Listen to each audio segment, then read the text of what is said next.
हरि ओम।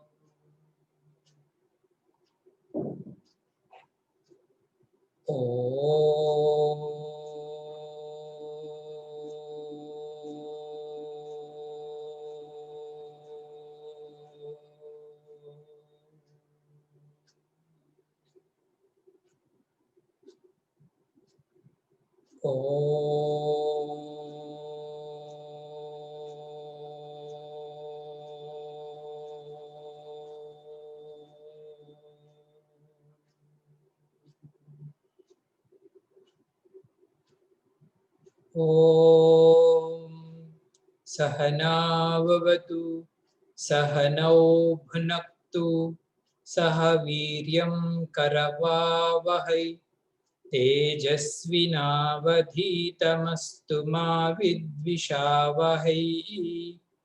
ओम शांति शांति शांति।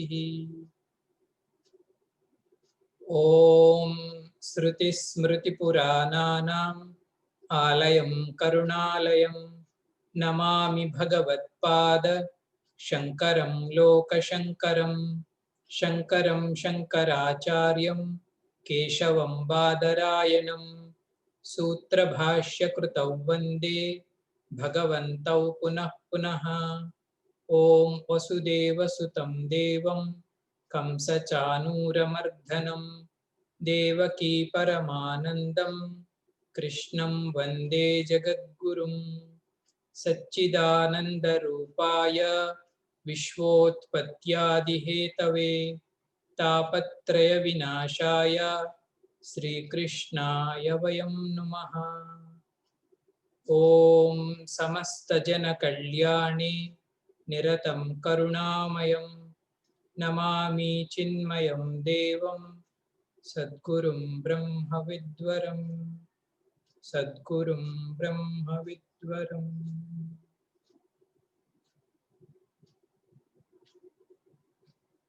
श्रीकृष्ण गोविंद हरे मुरारे हे नाथ नारायण वासुदेवा। श्रीकृष्ण गोविंद हरे मुरारे हे नाथ नारायण वासुदेवा। श्रीकृष्ण गोविंद हरे मुरारे हे नाथ नारायण वासुदेवा। हे नाथ नारायण वासुदेवा। श्री कृष्ण परमात्मा की जय। श्री सद्गुरुनाथ महाराज की जय। हरि ओम। ఈ రోజు నుంచి మన సత్సంగ విషయం ఏంటి స్వామీజీ అంటే, మన సత్సంగ విషయం చతుశ్లోకి భాగవతం. చతుశ్లోకి భాగవతం అంటే భాగవత సంగ్రహాన్ని 4 శ్లోకాల్లో భాగవతంలోనే చెప్పడం జరిగింది. దాని పేరు చతుశ్లోకి భాగవతం అంటారు. చతుశ్లోకి అంటే 4 శ్లోకాలు. ఇందులో భాగవతం యొక్క సారాంశాన్ని అంతటిని క్రోడీకరించి చెప్పబడింది. పెద్దలు దీన్ని ప్రత్యేకంగా టీచ్ చేస్తారు, చతుశ్లోకి భాగవతం అని.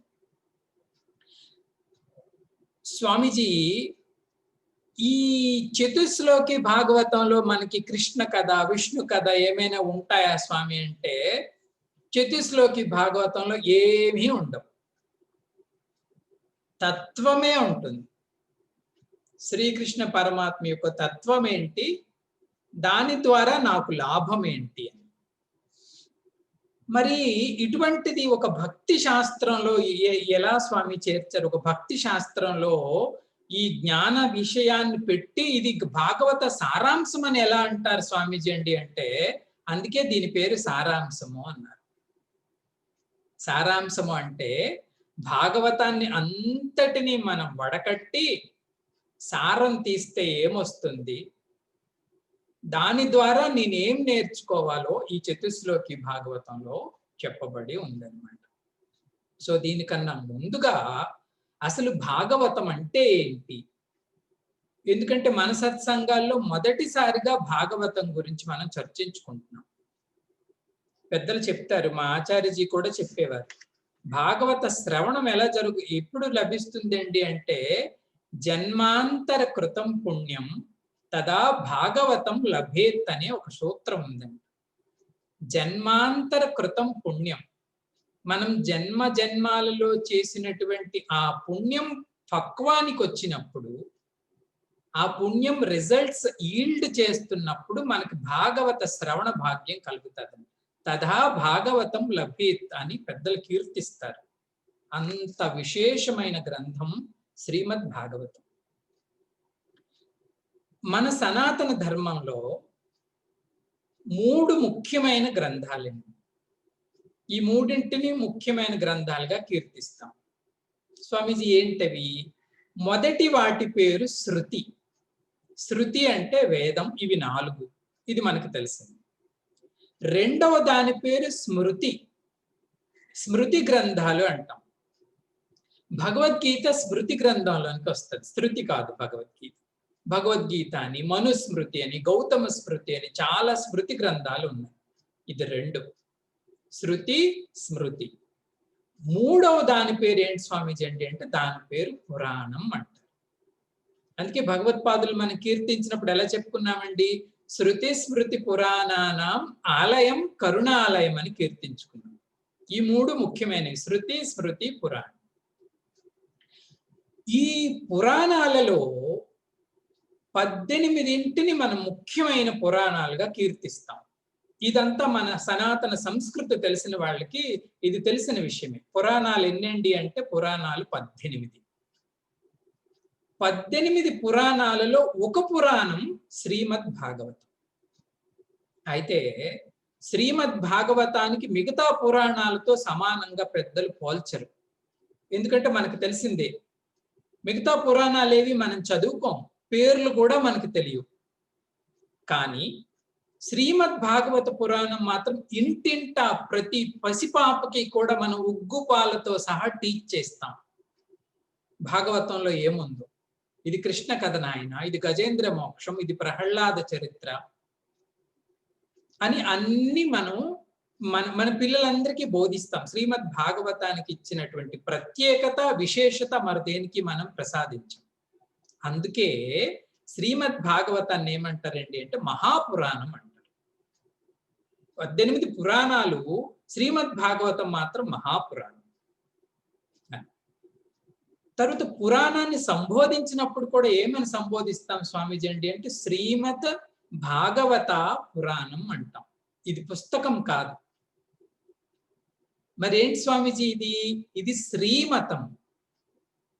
శ్రీమతము అంటే లక్ష్మీ స్వరూపము అని అర్థం. దాన్నే శ్రీమత్ అని కీర్తిస్తాం.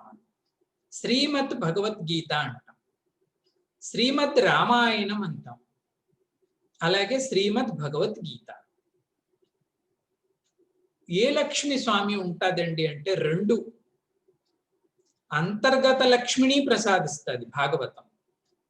అపారమైన శాంతి రాశి, భక్తి ఖని, జ్ఞాన సంపద, వైరాగ్య నిధి, దివ్య లక్షణాలన్నీ భాగవతంలో లభిస్తాయి. ఈ అంతర్ సంపద. బాహ్య సంపద ఏంటి స్వామీజీ అంటే భగవంతుడిని నమ్ముకున్న వాడికి బాహ్యంలో అపజయం లేదు. సర్వత్ర విజయీ భవేత్. సర్వత్ర అన్ని వేళలలో, అన్ని కాలాలలో, అన్ని దేశాలలో విజయమే లభిస్తుంది. ఎవరికి? భగవత్ శరణాగతుడికి. 2 లక్ష్ములను ప్రసాదిస్తుంది శ్రీమత్ భాగవతం. పురాణం. పురాణం అంటే ఏంటి స్వామీజీ అంటే పురాణానికి నిర్వచనం పెద్దలు చెప్తారు.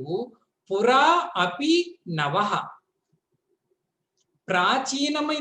ప్రాచీనమైనది అయినప్పటికీ, పురా అపి నవః, నిత్యము నూతనంగా ఉండే దానిని పురాణం అన్నారు. సాధారణంగా మనం ఏమనుకుంటామంటే పురాణం అంటే ఇంకా అది అంతగా యూజ్ఫుల్ కాదేమనుకుంటా. అది కాదు దాని నిర్వచనం. పురా అపి నవః అంటే ఎప్పటవో ఎన్ని యుగాల క్రితమో జరిగిన చరిత్ర ఇది. ఎప్పుడెప్పుడో జరిగే ఏవేవో మన్వంతరాల్లో కూడా జరిగినవి భాగవతంలో చెప్తారు. ఫలానా మన్వంతరంలో గజేంద్ర మోక్షం అయింది అంటాడు. ఆ మన్వంతరం అయిపోయి, మన్వంతరం అంటే కొన్ని కల్పాలు, కొన్ని యుగాలు అవన్నీ పోయి ఇప్పటికి కూడా అవి మనకి లభిస్తుంది.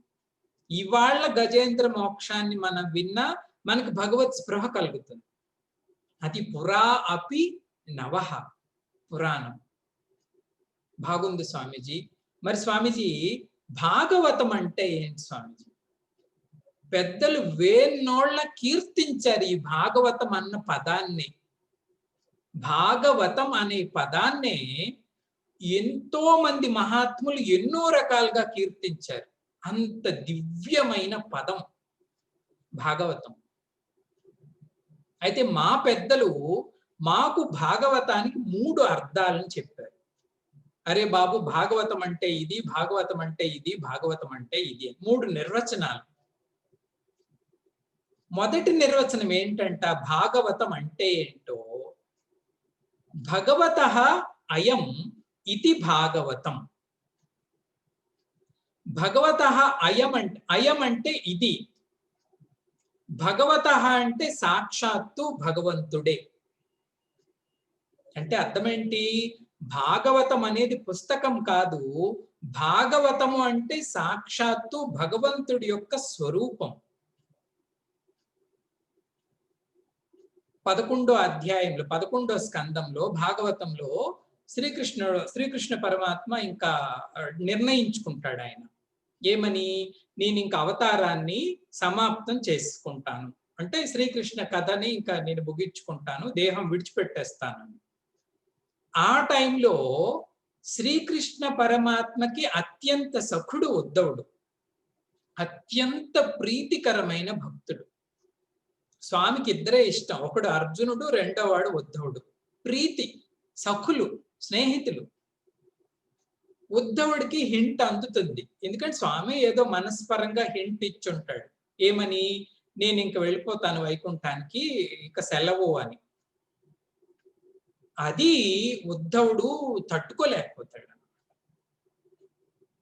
తట్టుకోలేకపోయి నువ్వు లేనిది ఏమి ఉంటది ఇక్కడ స్వామి అని అడుగుతాడు. మరి మాకు మీ ప్రసాదం ఏంటి? భగవంతుడు వచ్చావు భూలోకానికి, నీ అవతారం చేశావు, నీ కార్యం ఏదో నువ్వు చేశావు, వెళ్ళిపోతున్నావు, మరి మా గతి ఏంటి అని అడుగుతాడు. మా పరిస్థితి ఏంటి స్వామి అంటే, అప్పుడు భగవంతుడు చెప్పిన మాట ఏంటంటే, హే ఉద్ధవ, ఈ శరీరం వెళ్ళిపోతుంది వైకుంఠానికి, కానీ నా వాంగ్మయ శరీరాన్ని భూలోకంలో స్థాపించి నేను వెళ్ళిపోతానంటాడు. వాంగ్మయ శరీరం ఏంటి స్వామీజీ అండి అంటే అదే భాగవతం. మత్ వాంగ్మయ రూపం. భగవంతుడు తాలూకా వాంగ్మయం అంటే మాటలలో ఉన్న భగవంతుడు ఎవరండి అంటే శ్రీమద్ భాగవతం. కాబట్టి భాగవతం అంటే సాక్షాత్తు భగవంతుడే అని ఒక అర్థం. రెండో అర్థం ఉందంట. అదేంటి స్వామీజీ అండి అంటే, భగవత ఇదం. నిర్వచనం 2.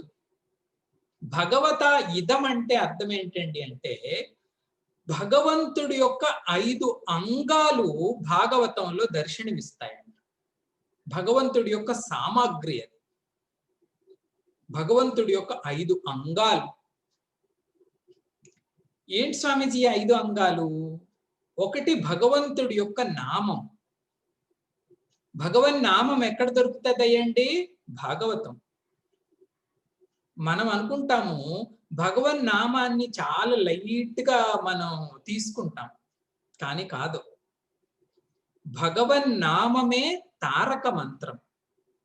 తారకము అంటే ఏంటండి? తరింప చేసేది ఎవరండి అంటే ఏది కాదు, తరింప చేసేది కేవలం భగవంతుడి యొక్క నామమే.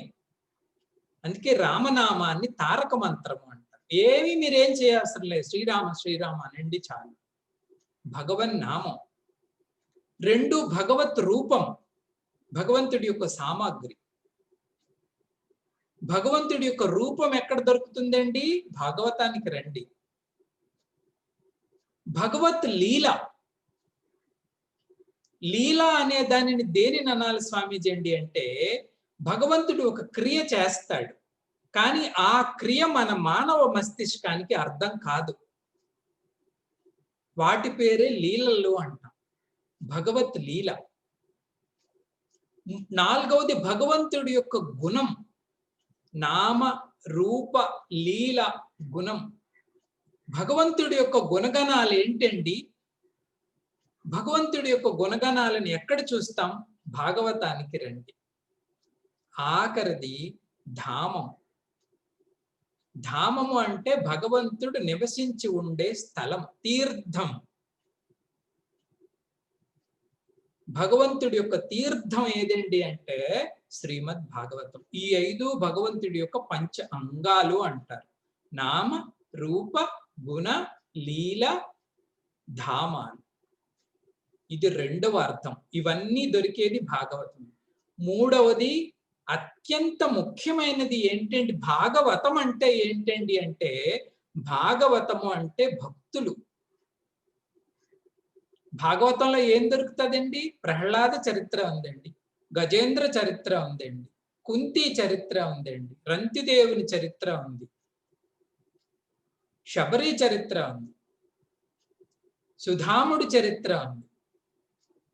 భాగవతులు అని భక్తులను కూడా అంటాము. అంటే కొంచెం భక్తి సాంప్రదాయంలో భక్తుడిని సంబోధించినప్పుడు ఎలా సంబోధిస్తారు స్వామీజీ అండి అంటే, వారు మహాభాగవతులండి అంటాం. భాగవతులు అంటే భగవంతుడిని ఆశ్రయించిన మహాత్ములు అని అర్థం. వీరికి కూడా కేర్ ఆఫ్ అడ్రస్ భాగవతం. ఈ 3 భాగవతాన్ని యొక్క నిర్వచనం. భగవంతుడి యొక్క స్వరూపాన్ని చెప్పేది, భగవంతుడి యొక్క అంగాలని చెప్పేది, భగవంతుడిని ఆశ్రయించిన మహాత్ముల గురించి చెప్పేది. అది భాగవతం అంటే. స్వామీజీ, భాగవతంలో ఏం దొరుకుతుంది స్వామీజీ? ఇంతగా కీర్తిస్తున్నారు. భాగవతంలో ఏం దొరుకుతుందండి అంటే, ఒక మంచి శ్లోకాన్ని రాస్తారు. భాగవతంలో ఏం దొరుకుతుందంట? ఏం దొరుకుతుందంట? నిగమ కల్పతరోర్ గళితం ఫలం. ఒక ఫలం దొరుకుతుందటండి. ఏం ఫలం అది? నిగమ కల్పతరోర్ గళితం ఫలం. నిగమము అంటే వేదాలు. అవి ఎటువంటివి? కల్పతరు, కల్పవృక్షం. కల్పవృక్షం లాంటి వేదాలలో ఒక పండు పండిందంట, గళితం ఫలం. ఆహా, ఓ పండు పండింది. ఎక్కడ పండింది? ఒక కల్పవృక్షానికి పండింది. ఎవరండి ఆ కల్పవృక్షము? నిగమం. నిగమ కల్పతరో గళితం ఫలం. ఈ పండు పండిన ఫలాన్ని ఒక చిలక వచ్చి కొట్టిందంట. ఒక చిలక. సుఖముఖాద్ అమృత ద్రవ సంయుతం. ఈ ఫలాన్ని, సుఖము అంటే రామ్ చిలుక, సుఖముఖాద్ అమృత ద్రవ సంయుతం. ఆ సుఖం, ఆ చిలుక తన నోటిలో ఉండే అమృతం ద్వారా ఆ పండుని కొట్టిందంట. సుఖముఖాద్ అమృత ద్రవ సంయుతం అంటే ఏం చిలక స్వామీజీ ఇక్కడంటే? సుఖము అంటే సుఖబ్రహ్మ. భాగవతాన్ని మనందరికీ అందించిన మహాత్ముడు ఎవరండి అంటే సుఖబ్రహ్మ, వ్యాస భగవానుడి యొక్క పుత్రుడు.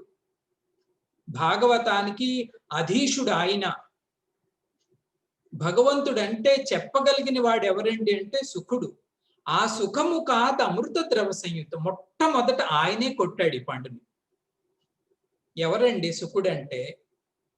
శ్రవణ మాత్రం ద్వారా మనకి మోక్ష ప్రాప్తి కలగాలంట. అంత పావనుడు సుఖుడు. అత్యంత పావనమైన వస్తువు అది. అటువంటి సుఖబ్రహ్మ సుఖముఖాద్ అమృత ద్రవ సంయుతం. సో మనమేం చేయాలి? పిబత భాగవతం రసం ఆలయం. ఈ భాగవత రసాన్ని, రసం తయారైపోయింది అండి. భాగవతంలో ఏం దొరుకుతుంది అని అడిగారు కదా స్వామీజీ. భాగవతం రసం. రసం అంటే మనం చేసుకునే తమిళనాడు రసం కాదు ఇది. భాగవత రసం. పిబత, ప్లీజ్ కమ్ అండ్ డ్రింక్ పిబత భాగవతం రసం. ఎంతవరకు డ్రింక్ చేయాలంట? ఆలయం. ఆలయం అంటే గుడి కాదు ఇక్కడ అర్థం. ఆలయం అంటే లయం అయ్యే వరకు తాగటమే. ఏం లయం కావాలి స్వామీజీ?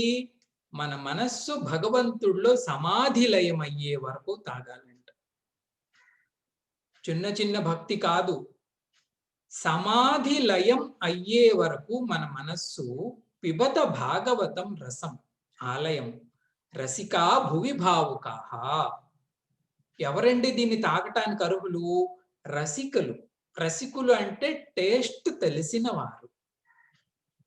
భగవత్ కథ ద్వారా, భగవత్ గుణం ద్వారా, భగవత్ లీల ద్వారా ఆ రసం మనలో పుట్టాలి. భక్తి రసం.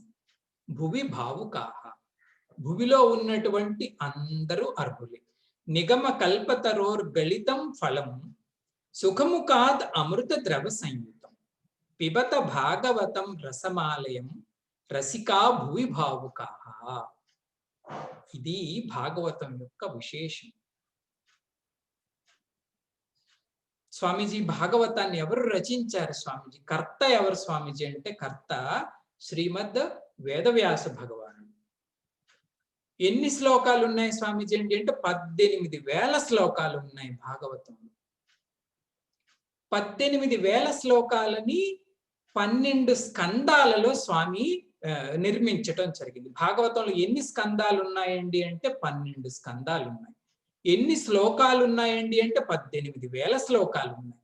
కర్త ఎవరండి అంటే శ్రీమద్ భగవత్ వేదవ్యాసుడు.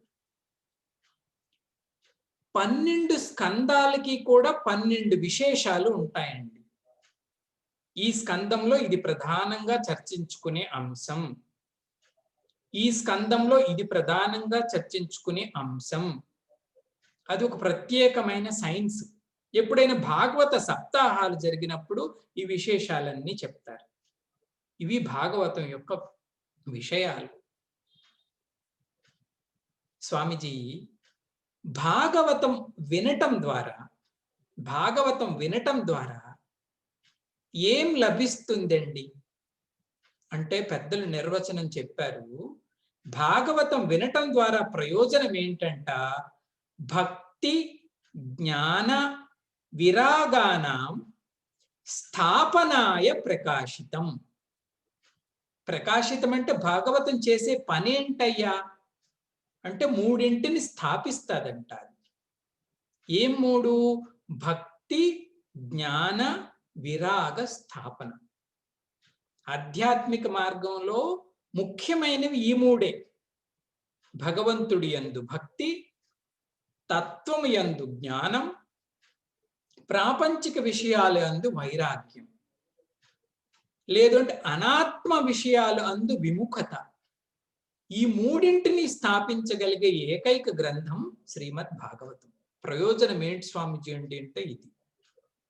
అయితే మనం తెలుగు వాళ్ళం కాబట్టి మన పోతనామాత్యుడు ఒక మంచి ప్రేయర్ చేస్తాడు శ్రీ భగవంతుడికి. భగవంతుడా, నాకు ఒక ప్రయోజనం కావాలి ఈ భాగవతం ద్వారా అంటాడు. జాగ్రత్తగా వినండి. ఏం ప్రయోజనం కావాలయ్యా అంటే, నీ పాద కమల సేవయు నీ పాదార్చకులతోడ నెయ్యమును నితంతపార భూత దయయును తాపస మందారా నాకు దయచేయగదే అంటాడు. 3 కావాలంట. నీ పాద కమల సేవయు, భగవంతుడి యొక్క పాద కమలాలకి సేవించే భాగ్యాన్ని కల్పించు.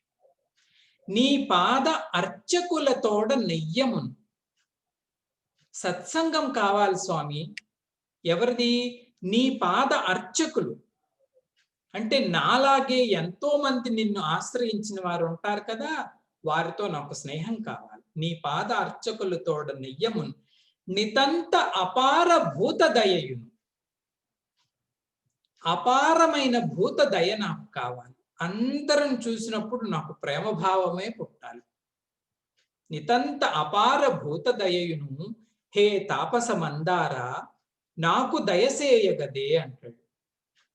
సమస్త తపస్సులకి వరప్రదానివైన నీవు నాకు ఈ 3 ప్రసాదించు స్వామి అని కీర్తిస్తాడు పోతనామాత్యుడు. ఇది భాగవతం ప్రసాదించే విషయం అండి. దీన్ని ఒక కథలాగా చెప్తారు భాగవతంలో. మనం కొంచెం షార్ట్ చేసి చెప్పుకుందాం. స్వామీజీ ఏంటి ఆ కథ అండి అంటే, ఒకసారి నారదుడు బృందావనం గుండా వెళ్తున్నాడంటే, ఎప్పుడు కలియుగంలో నారదుడు ఒకసారి బృందావనానికి రావటం జరిగింది. ఎందుకంటే స్వామి ఉన్న ధామం కాబట్టి ఒకప్పుడు నారదుడు రావటం జరిగింది. నారదుడు వచ్చినప్పుడు నారదుడికి ఒక విషయం కనిపించింది. ఏంటి ఆ విషయం అంటే, ఒక యవ్వనవతి అయిన తల్లి 2 పిల్లలను కలిగి ఉందంట. ఈ తల్లి ఏమో ఆరోగ్యంగా యవ్వనవతిగా ఉంది. ఈమెకు ఉన్న 2 పిల్లలు, 2 కొడుకులు ముసలివాళ్ళు మూర్ఛపోయి ఉన్నారంట. కొడుకులేమో వృద్ధుల్లాగా కనిపిస్తున్నారు, మూర్ఛపోయినట్టు కనిపిస్తున్నారు. తల్లి ఏమో యవ్వనవతిగా కనిపిస్తుంది, ఆరోగ్యంగా కనిపిస్తుంది. నారదుడు ఆశ్చర్యానికి గురి అయి తల్లి దగ్గరికి వస్తాడు. వచ్చి ఏంటమ్మా మీ పరిస్థితి ఇలా ఉంది, నాకు కొంచెం ఆశ్చర్యంగా ఉంది అంటే ఆవిడ చెప్తుంది, నా పేరు భక్తి నాయన అంటది. నా పేరు భక్తి. వీళ్ళిద్దరూ నా కొడుకులు. ఒకడి పేరు జ్ఞానం, ఇంకొకటి పేరు వైరాగ్యం. ఏ కారణం వల్లనో నాకు తెలీదు, వీళ్ళిద్దరూ రసహీనంగా అయిపోయారయ్యా. తేజం లేదు, ఆరోగ్యం లేదు, బలం లేదు, వృద్ధుల్లాగా కనిపిస్తున్నారు, మూర్ఛలో పడిపోయిన రోగుల్లాగా అయిపోయారు అంటే నారదుడు అంటాడు, అదెంత పని, నేను వీళ్ళని మారుస్తానని వాళ్ళిద్దరికి వేదాంతం చెప్తాడు, ఉపనిషత్తులు అని. చలనం రాలా. తర్క గ్రంథాలను చెప్తాడు, చలనం రాలా. అప్పుడు నారదుడికి ఒక వృత్తి వస్తుంది. అదేంటండి అంటే, వీళ్ళిద్దరికి భాగవత శ్రవణం చేయిస్తాడు.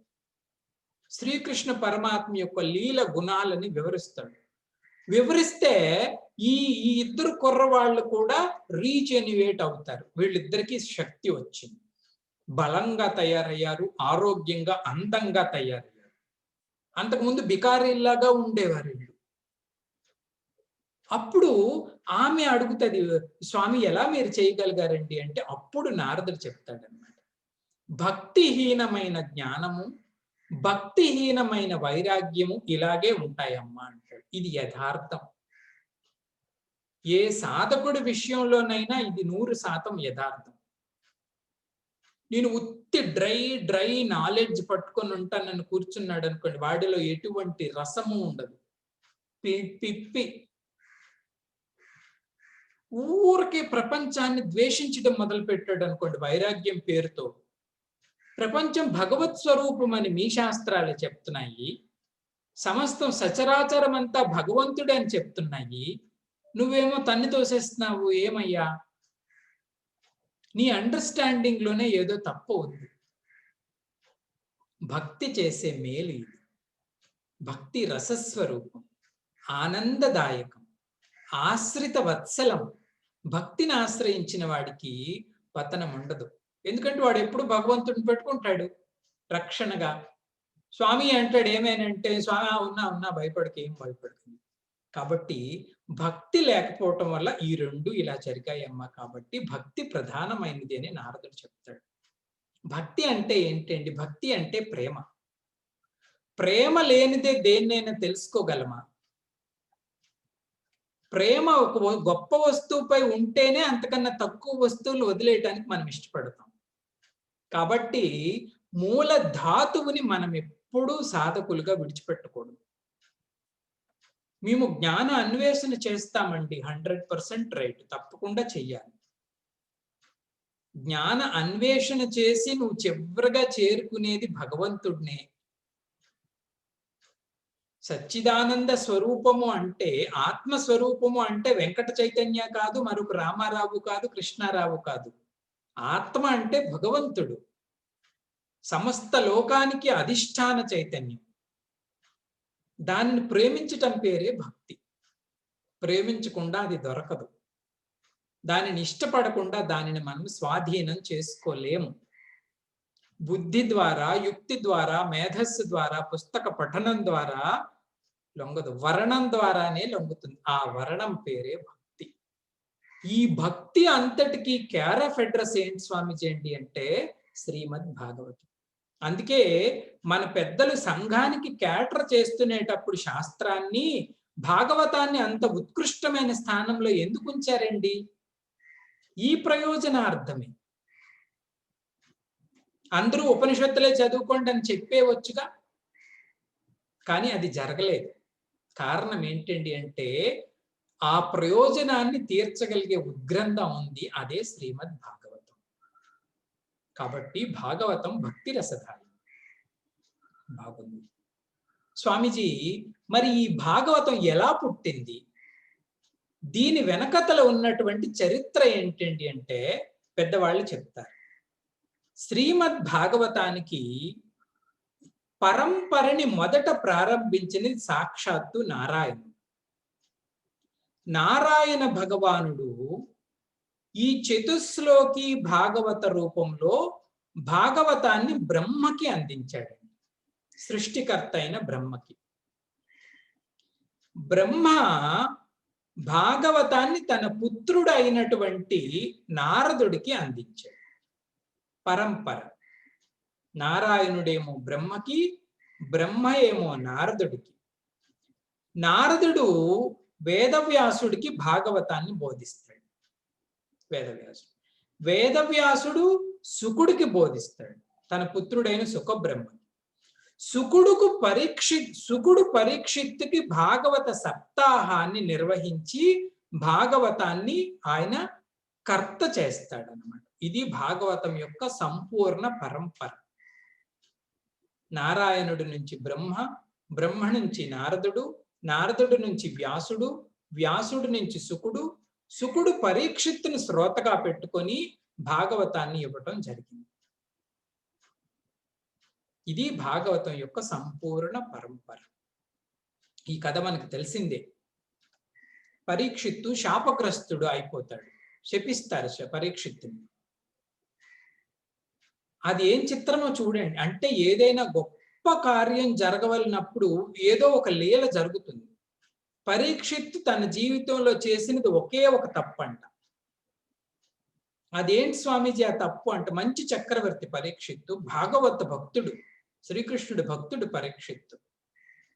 ఏంటి స్వామీజీ పరీక్షిత్ చేసిన తప్పు అంటే, ఒకరోజు వేటకు వెళ్తాడు పరీక్షిత్ మహారాజు. వేటకు వెళ్ళినప్పుడు ఆయనకి చాలా బడలిక వచ్చేస్తాడు, అలసిపోతాడు.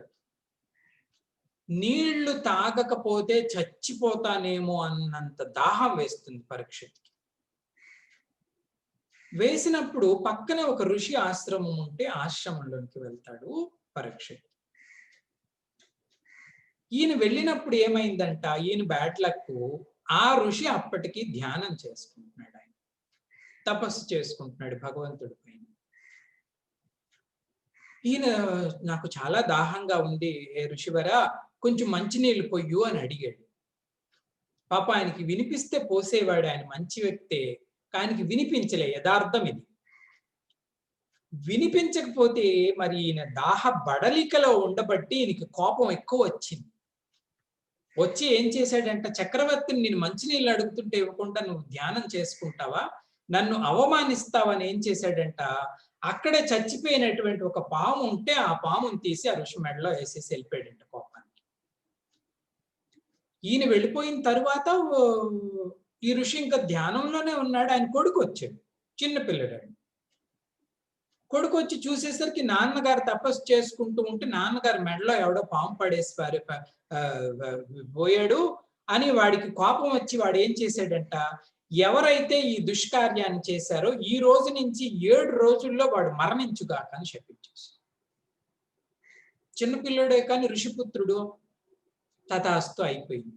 ఈ గడబడిలో అంతా కూడా ఇల్లు ఏమైందిరా నాన్నగారు అంటే ఏడుస్తున్నాడు కొడుకు. ఎందుకురా ఏడుస్తావు అంటే, ఎవరో మీ మెడలో పాము పడేశారు. అరే రైతు ఏం నువ్వేమన్నావు అంటే, ఎవడైతే ఇలా పడేశాడు చెప్పి.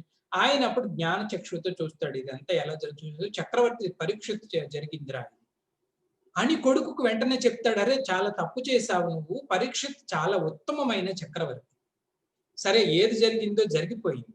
కానీ ఆయనకి తెలియాలి 7వ రోజు ఆయనకు మరణం సమీపిస్తుందని. నువ్వు వెంటనే రాజప్రసాదానికి పోయి చక్రవర్తి గారికి చెప్పు.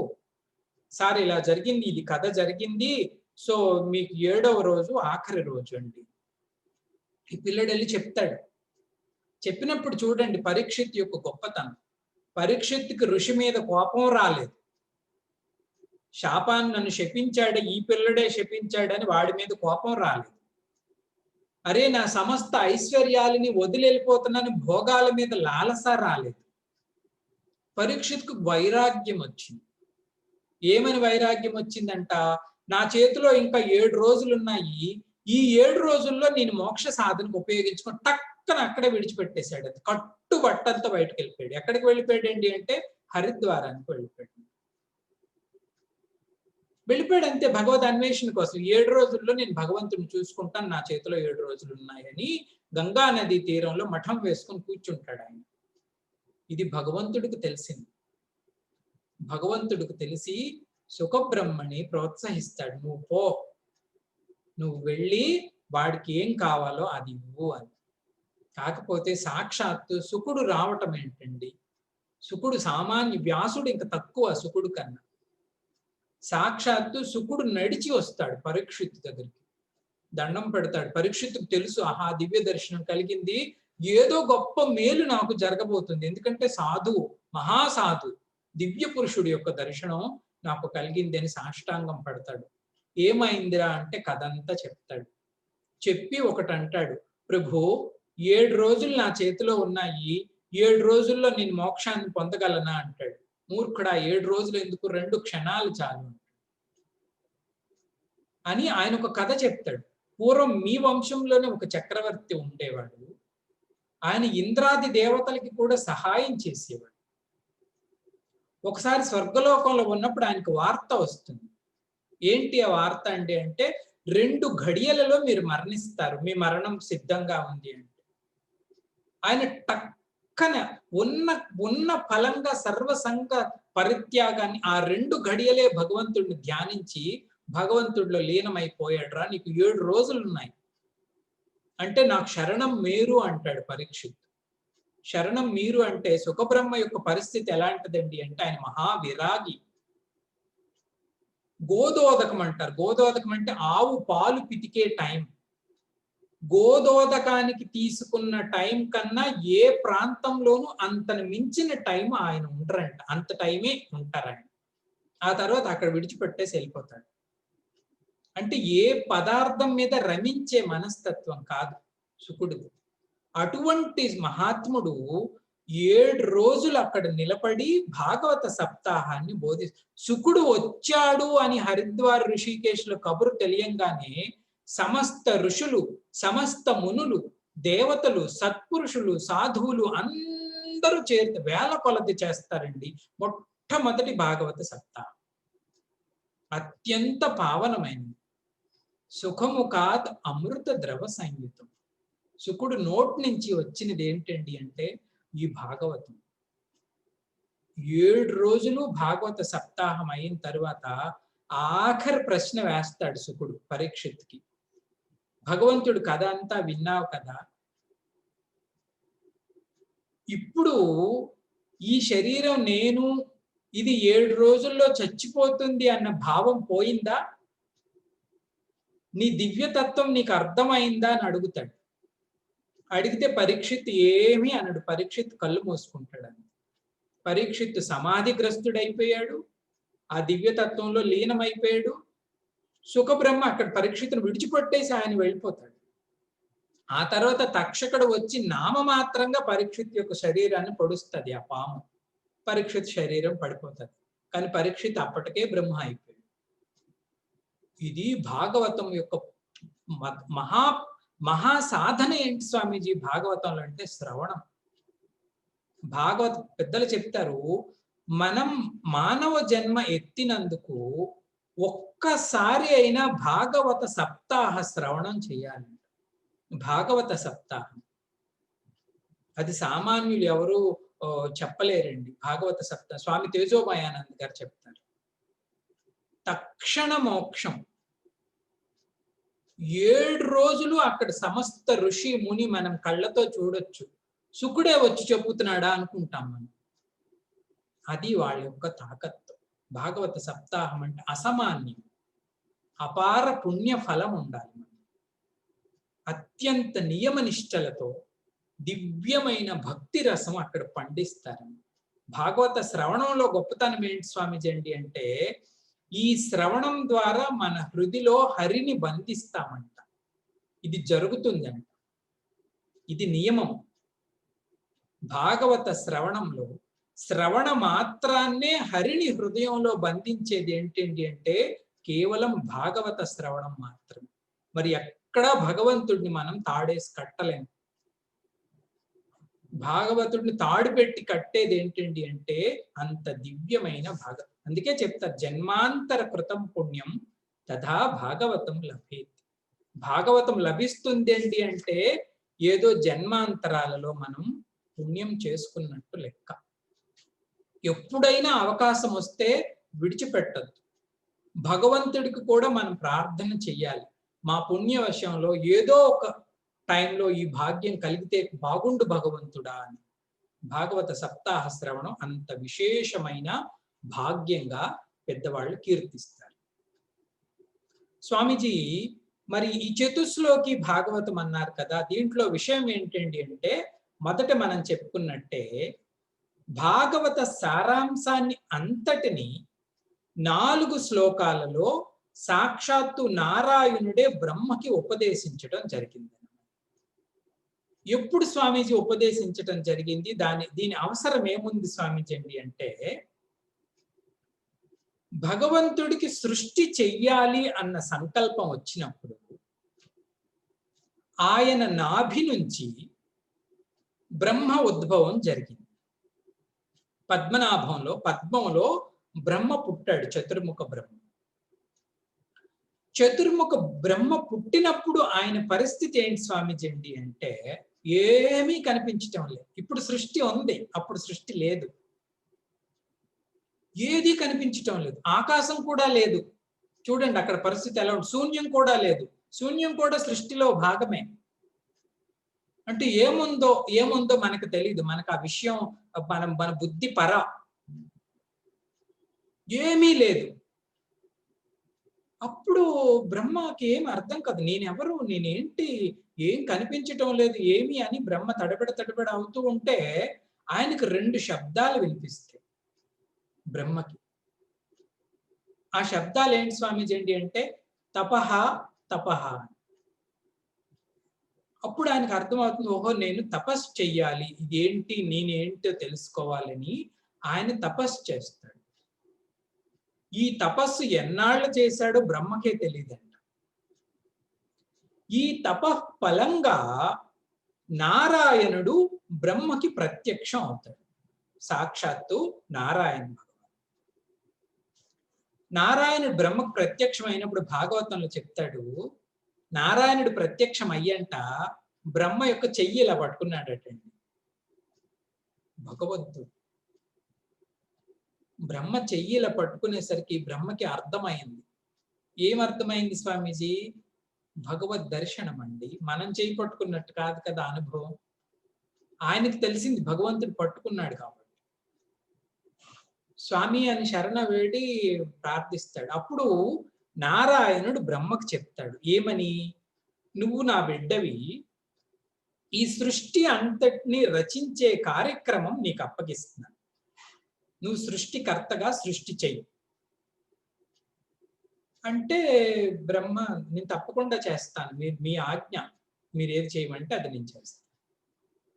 అయితే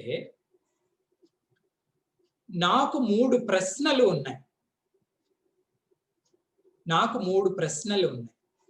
ఈ ప్రశ్నలకి సమాధానం మీ నుంచి నాకు కావాలి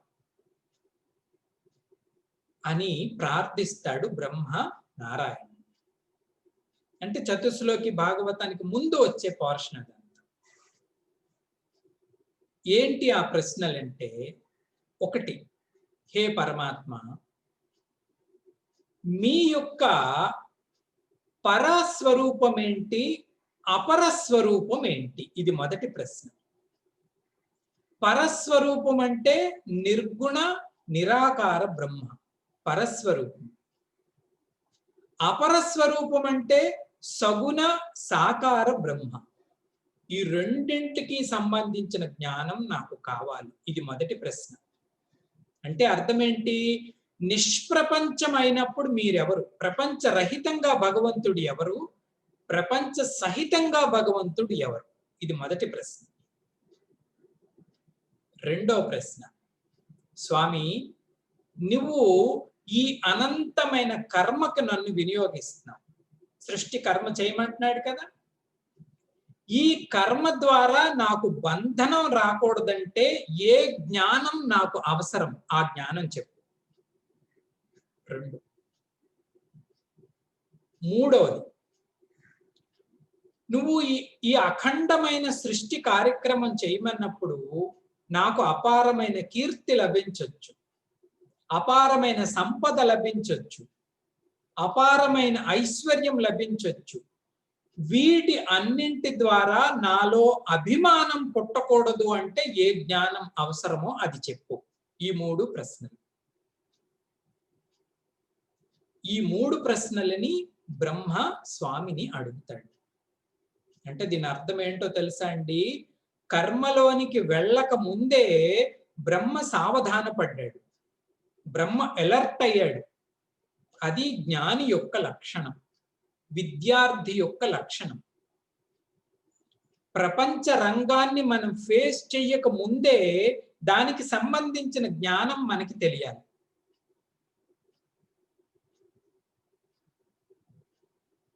పని అంతా అయిపోయిన తర్వాత అయ్యో ఇలా అయిందేంటి, ఇలా అవ్వకుండా ఉంటే బాగుండేది, అది అజ్ఞాని లక్షణం.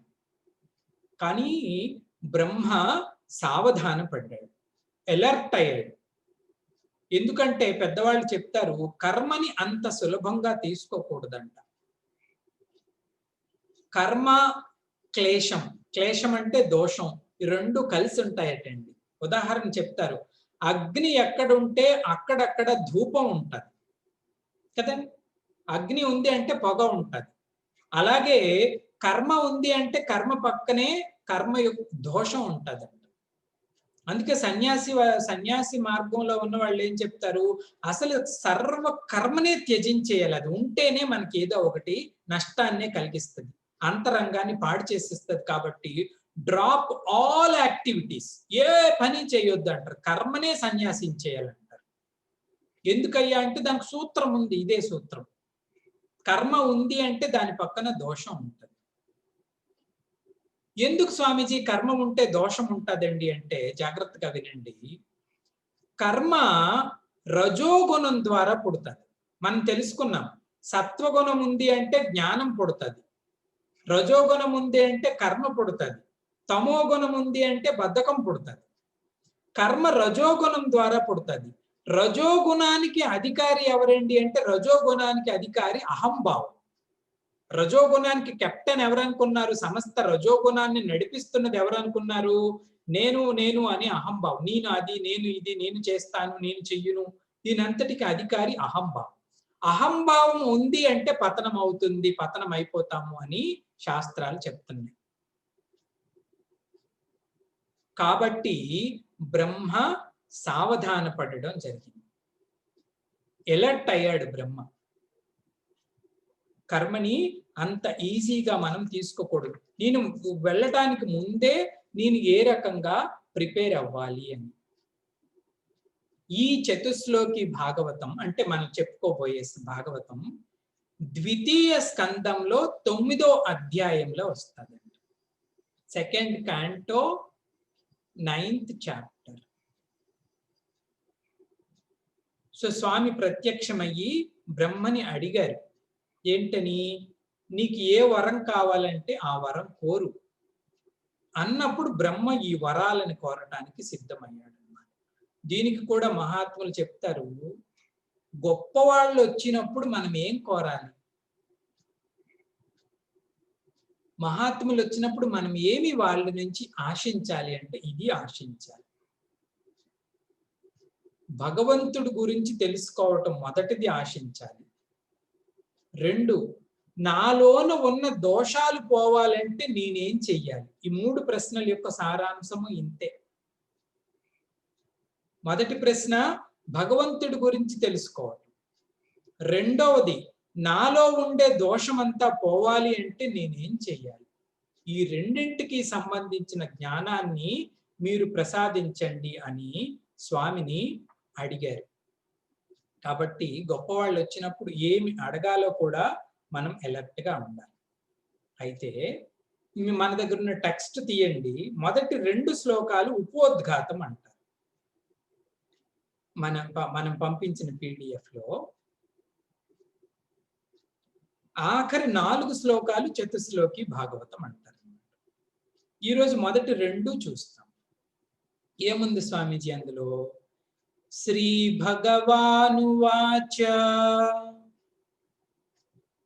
జ్ఞానం పరమగుహ్యం మే యద్విజ్ఞాన సమన్వితం సరహస్యం తదంగంచ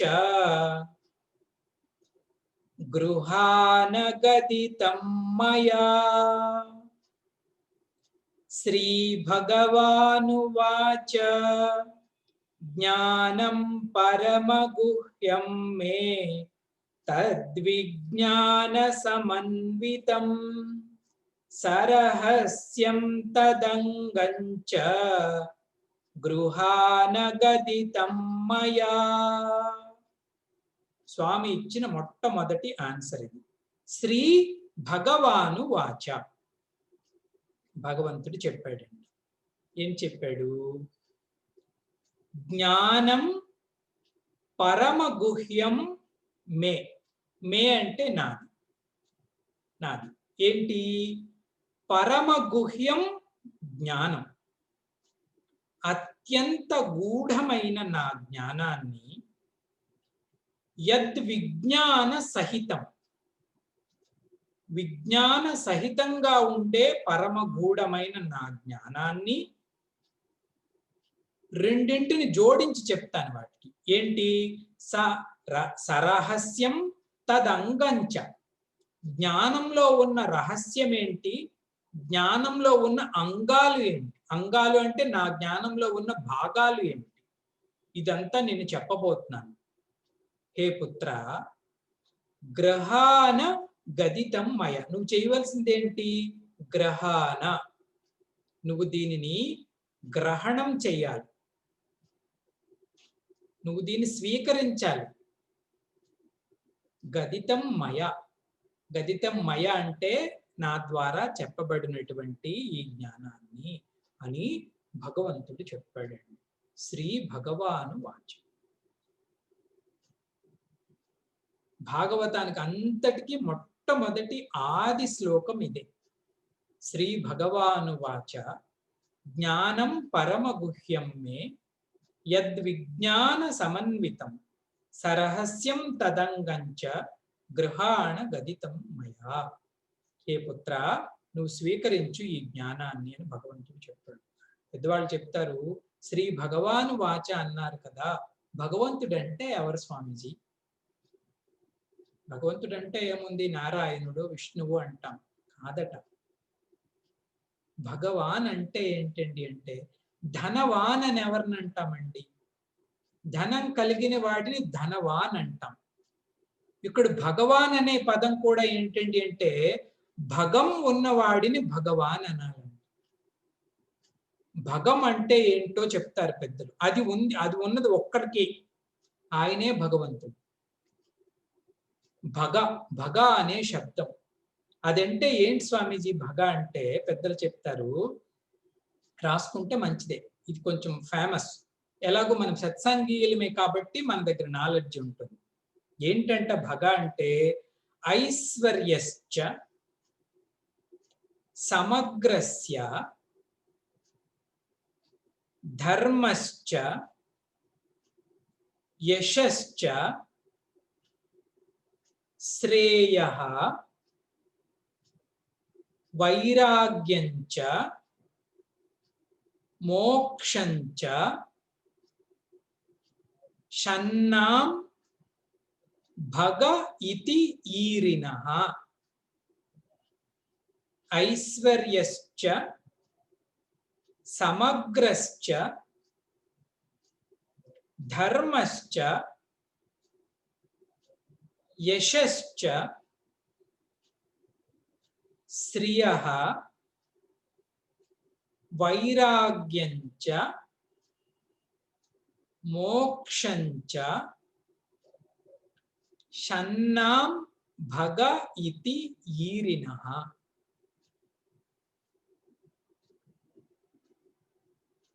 షన్నాం భగ ఇతి ఈరినః. షన్నాం, షన్నాం అంటే ఆరింటిని, భగ ఇతి ఈరిన, భగ అని అంటారు. ఈ ఆరింటిని కలిపి భగ అన్నారు. ఏంటి స్వామీజీ ఆరు? శ్లోకం చూడండి. మొదటిది ఐశ్వర్యం, ఐశ్వర్యం. రెండవది ధర్మం. మూడవది యశం.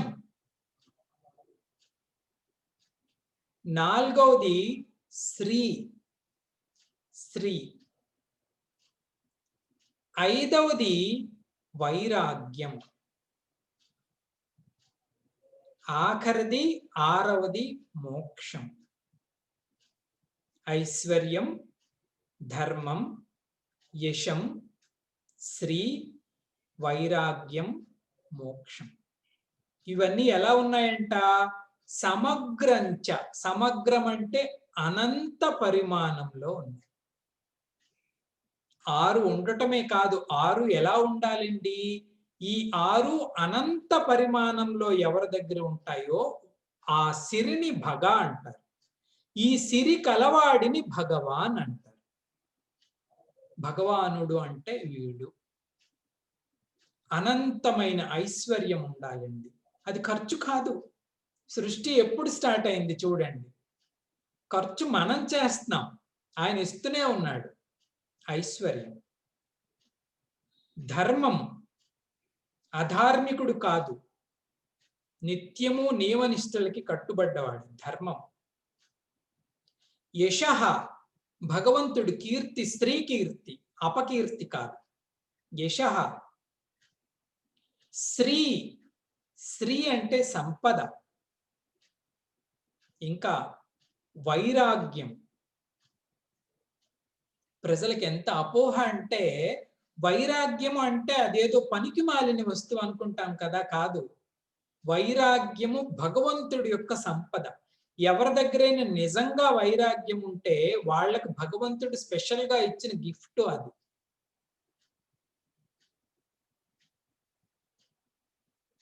లక్ష్మీదేవికి క్షీర సముద్రం నుంచి లక్ష్మి ఉదయించిందండి, శ్రీ మహాలక్ష్మి.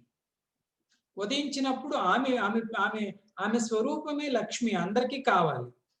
ఇంద్రాది దేవతలు, ఋషులు, మునులు అందరూ లక్ష్మి మాకు కావాలి, లక్ష్మి మాకు కావాలి, లక్ష్మి మాకు కావాలి అంటున్నారంట. అన్నప్పుడు ఆమె ఎవరిని వరించల, పుష్పమాల పట్టుకుని అలా నిలబడి ఉందంట. అలా చూస్తుంది అందరిని, ఎవరిని వరించాలా అని. దూరంగా ఒక వ్యక్తి మాత్రం పడుకొని ఉన్నాడంట. అక్కడికి వెళ్ళి ఆయన మెడలో ఈ మాల వేసిందంట లక్ష్మి. చూస్తే ఆయన ఎవరు? నారాయణ భగవాన్. అందరూ అడిగారంట, ఏమ్మా మేము ఇంత అందంగా ఉన్నాము, పలానా దేశానికి రాజులం, మమ్మల్ని ఇంతమందిని విడిచిపెట్టి ఆ చివరకు వెళ్ళి ఆయనకి పుష్పమాల వేసావు, కారణం ఏంటమ్మా అంటే ఆవిడ చెప్పిన కారణం ఇదంట. ఏంటండి అంటే లక్ష్మి వైరాగ్యం ఉన్నవాడికే వరిస్తుంది. ఇది యోగ సూత్రాల్లో సూత్రం. లక్ష్మి భోగిని వరించదు. భోగి నుంచి జంప్ అయి పారిపోతుంది లక్ష్మి. విరాగిని వరిస్తుంది, వదలదు. ఎందుకంటే విరాగి దగ్గర లక్ష్మీనాథుడు ఉంటాడు. ఆమె ఓన్ హస్బెండే వీడికి బాస్, వీడికి దాసుడు. ఆవిడ ఇంకెలా బయట ఎలా తిరగటమే. ఎప్పుడైనా వీడికి అనుకరించి ఏమైనా అమ్మ పలానాది కావాలంటాడేమో, పండో పలమో తెచ్చి పెడతానని. లక్ష్మి విరాగిని వరిస్తుంది, భోగి నుంచి పారిపోతుంది. కానీ మన అర్థం రివర్స్. లక్ష్మి ఎందుకయ్యా అంటే భోగించడానికి అనుకుంటాం మనం. కాదు, వాళ్ళిద్దరికీ పడదు అసలు. శత్రువులు. భోగానికి లక్ష్మికి భోగం ఉన్న దగ్గర లక్ష్మి ఉండదు. భగవంతుడు ఉన్న దగ్గరే లక్ష్మి ఉంటది. కాబట్టి వైరాగ్యము లక్ష్మీ స్వరూపం అండి. అది మనకు తెలియదు కాబట్టి మనం భ్రమగా ఏదో వృత్తి పెట్టుకుంటాం అంతే. ఉత్తుత్తిదేమండి. వైరాగ్యం శ్రీ మహాలక్ష్మి. గురుదేవుల దగ్గర ఉండేది ఈ లక్ష్మి. గురుదేవుల అందం ఏంటో తెలుసండి. స్వామి చిన్మయానంద గారి అందం. స్వామి చిన్మయానంద గారి అందం ఆయన యొక్క వైరాగ్యం. మీకెలా తెలుసు స్వామీజీ అండి అంటే, ఇది అందరికీ తెలిసిన విషయం. ఆయన నమ్మిన వాళ్ళకి. అనేక మంది సాధువులు, సంతులు, మహాత్ములు మనకి కనిపిస్తారు. వేరు వేరు వస్తువులు అడుగుతాం వాళ్ళని. నాకు అది కావాలి, ఇది కావాలి, నాకు అది మేలు చెయ్యు, ఇది మేలు చెయ్యు అని. కానీ స్వామి చిన్మయానందను ప్రేమించిన వాళ్ళు ఏమడుగుతారో తెలుసా అండి? ఇది యథార్థ సత్యం. స్వామి చిన్మయానందను ప్రేమించిన వాళ్ళు వాళ్ళ అంతరంగంలో నీకేం కావాలండి అంటే, మాకు మీలాగా సన్యాసి అయితే బాగుండండి అంటారు. ఇది 100% సత్యం. సన్యాసం ఎవరు కోరుకుంటారండి అంటే ఆయన గ్లామర్. అది ఆయన గ్లామర్ రహస్యం ఏంటండి అంటే విరాగత. అందులో నుంచి పుట్టిన ప్రేమ మకరందంకి బానిసలైపోయారు. అది వైరాగ్యం. ఆఖరిది మోక్షం. మోక్షాన్ని ఎవ్వరూ ఇవ్వలేరు, నారాయణుడు కృప చూపిస్తేనే. ఈ 6 సంపదలు కలిగిన భగవంతుడు చెప్పబోతున్నాడు చతుశ్లోకి భాగవతాన్ని. అటువంటి భగవంతుడు అనే శబ్దం అంత పవిత్రమైనది. చెబుతూ 2వ శ్లోకంలో దీనికి కొంచెం కంటిన్యూటీ ఇస్తాడు స్వామి. ఏంటి స్వామీజీ ఆ కంటిన్యూటీ అంటే అది కూడా ఈరోజు చూద్దాం. నేనేం చెప్పబోతున్నానో దేవా విను. ఇది 2వ శ్లోకం. యావానహం యథా భావః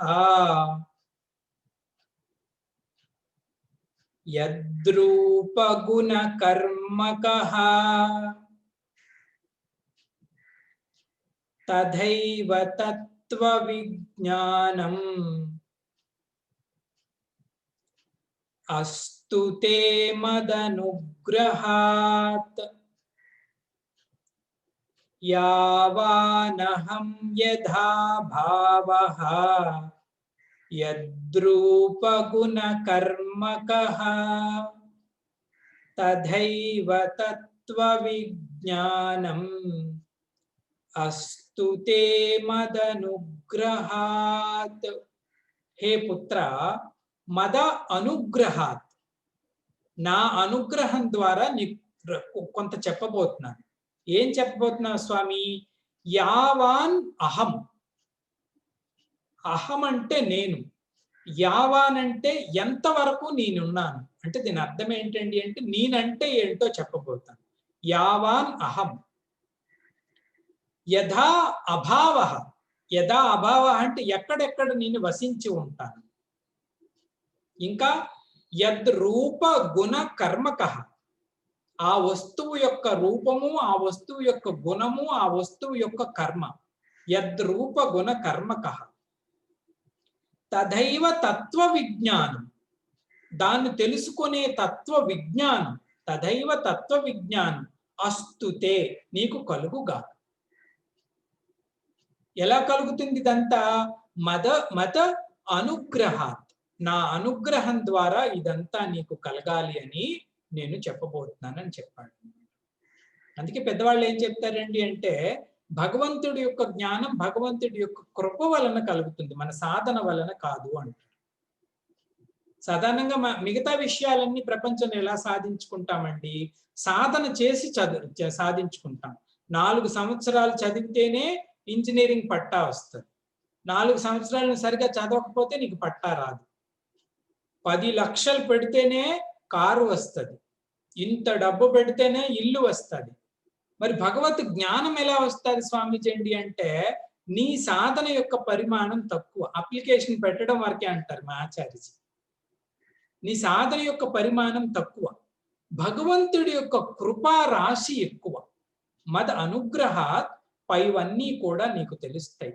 నేను ఎంతవరకు ఉన్నాను, నా స్థానం ఏంటో, నా గుణం నా కర్మ, నా లీల ఇవన్నీ ఏంటో తత్వపరంగా నువ్వు తెలుసుకుంటావు పుత్ర అని స్వామి చతుశ్లోకి భాగవతానికి ఫౌండేషన్ వేయటం జరిగిందన్నమాట.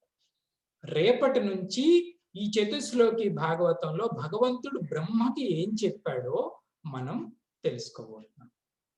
హరి ఓం.